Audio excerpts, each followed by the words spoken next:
દિનદાર દેશવાસીઓ એટલે આખા ભારતમાં પણ વિશ્વમાં ગણેશ ઉત્સવ ઉજવાઈ રહ્યો છે. ગણપતિની 1, 3, 5, 7, 9 અને 11 દિવસ સુધી લોકો ગણપતિની સારી વિવિધ ભવ્ય મૂર્તિઓ પધરાવી અને એની પૂજા અર્ચના પંડાલમાં રાખીને કરે છે.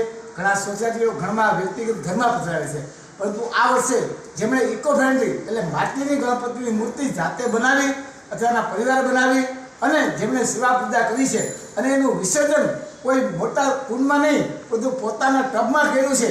આવા ટબમાં એવા પરિવારોનું આજે આ ગણપતિ ઉત્સવમાં હું all Indian one man NGO Dharmendra Chavda, Rameshji first અને હેલ્પિંગ ફર્સ્ટ એનજીઓ અમે આજે ગણપતિના અનેક માટીના ગણપતિ પધરાવનાર ભક્તજનોનું સ્વાગત માટે અમે નીકળ્યા છીએ. આજે હું Rishabh apartment Madhurbhai park alpha intersection પાસે છું લવકુશ નગરમાં અને એમના ફ્લોર નંબર 3ના ઋષભ એપાર્ટમેન્ટના 3 ફ્લોરના પરિવારોએ સહપરિવારોએ માટીના ગણપતિની સેવા પૂજા કરી અને ટબમાં પધરાવ્યા છે.